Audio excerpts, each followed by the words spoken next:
ప్రజా సంక్షేమమే ప్రభుత్వ లక్ష్యం. ప్రజా సంక్షేమమే ప్రభుత్వ లక్ష్యమని సూర్యాపేట మున్సిపల్ కమిషనర్ శ్రీనివాస్ అన్నారు. బుధవారం జిల్లా కేంద్రంలోని 21 వార్డులో నిర్వహించిన వార్డు కౌన్సిల్ ఈ కార్యక్రమంలో కౌన్సిలర్ పోలా గాని కవిత బాలుగౌడ్ మాట్లాడుతూ అర్హులందరికీ ప్రభుత్వ అభివృద్ధి సంక్షేమమే పథకాలు అందుతాయన్నారు. రాష్ట్ర ప్రభుత్వం ప్రతిష్టాత్మకంగా రైతు భరోసా, ఇందిరమ్మ ఆత్మీయ భరోసా, నూతన రేషన్ కార్డులు, ఇందిరమ్మ ఇండ్లు ఈ నెల 26 నుండి అమలు చేయనున్నట్లు తెలిపారు. అనంతరం వార్డు ప్రజా పాలనలో దరఖాస్తు చేసుకున్న వారే కాకుండా ఇప్పటి వరకు దరఖాస్తు చేసుకునే వారు కూడా ఇప్పుడు నిర్వహిస్తున్న వార్డు సభలో దరఖాస్తు చేసుకోవాలన్నారు.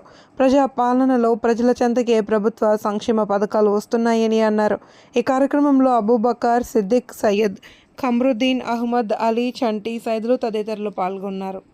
ఈ విధంగా తీసుకోమని అని చెప్తే దీంట్లో 5గురిని తీసుకోవడం జరిగింది. ఇందిరమ్మ కమిటీలో మొదటగా సరే కౌన్సిలర్ గారు కూర్చోండి. మొదటగా కౌన్సిలర్ గారు ఒక సభ్యురాలు అయితే, రెండో సభ్యుడు పోలగాని బాబు నేనుగానే సభ్యునిగా ఉన్నా, మూడో వ్యక్తిగా బల్లెం సైదులు వేదిక మీదకి రావాల్సిందిగా కోరుతున్నాను.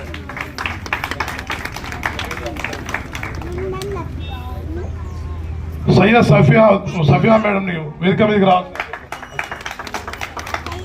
అబూబకర్ సిద్దిక్ బాయ్ని వేదిక మీదకి రావాల్సిందిగా కోరుతున్నాం. చెరుకు ప్రసన్న, చంటి, చెరుకు మురళి వేదిక మీదకి రావాల్సిందిగా కోరుతున్నాం.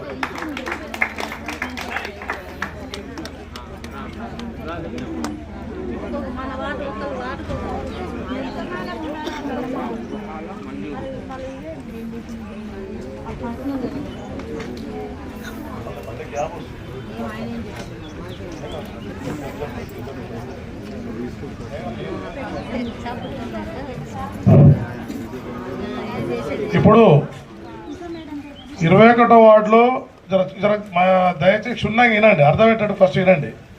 21వ వార్డులో గతంలో మనం ప్రజాపాలన కార్యక్రమంలో ఇదే ప్లేస్లో మనం ప్రజాపాలన కార్యక్రమంలో రేషన్ కార్డు అయితేంది, ఇందిరమ్మ ఇండ్లకు సంబంధించింది అయితేంది, ఉచిత విద్యుత్ సంబంధించింది అయితేంది, గ్యాస్ సిలిండర్కి సంబంధించింది అయితేంది, ఆరోగ్యశ్రీకి సంబంధించినది, ఇవన్నీ కూడా మనం ఒక ఫామ్లోనే అన్ని టిక్కులు పెట్టడం జరిగింది. దీంట్లో ఉచిత విద్యుత్ సంబంధించిన కార్యక్రమం కాంగ్రెస్ పార్టీ చేపట్టింది, జరిగిపోయింది.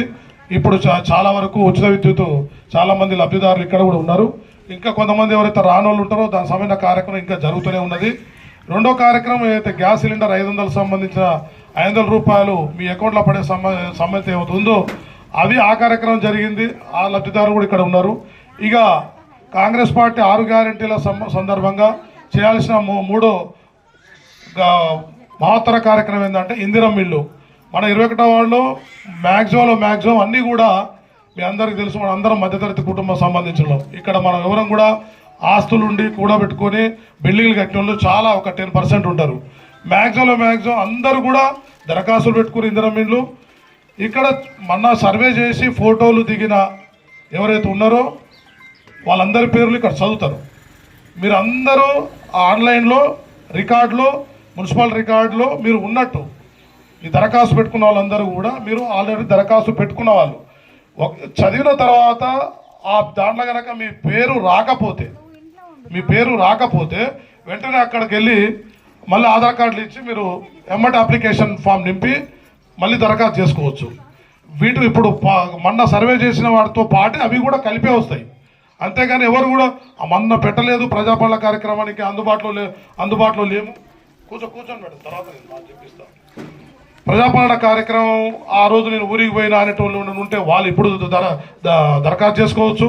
రేషన్ కార్డు కూడా ఫస్ట్ అయితే దరఖాస్తు చేసుకోండి. దాంట్లో కొంత కార్యక్రమం ఏంటంటే ఇప్పుడు అమ్మాయిలు ఉంటారు, ఆమె ఇక్కడ అత్తగారింటికి వస్తుంది, పుట్టింటి కాడ వాళ్ళ ఇంటికాడ వాళ్ళ పేరు అట్లే ఉంటుంది. వాళ్ళ భర్త పేరు ఇక్కడ వాడి భర్త ఇంటికాడ ఆయన పేరు ఉంటుంది. మీరు ఫస్ట్ దరఖాస్తు చేసుకుంటే రేషన్ ప్లేస్ కాడ ఇంటికాడ ఫోటో దిగి ఆర్పీలు వచ్చారు కదా, శ్రీవిద్య గారు, శకుంతల గారు ఆర్పీలో మేము పెట్టి తిప్పించినామా, మీరు ఎవరైతే దిగున్నారో వాళ్ళకు ఉన్నది. ఆన్లైన్లో బట్టి పేర్లలో మాత్రమే లేదు, వాళ్ళు కూడా ఎలిజిబుల్ అవుతారు. నువ్వు టెన్షన్ పడకుండా ఉంటుంది. తర్వాత కూడా కొత్త ఫామ్ నింపుదాం.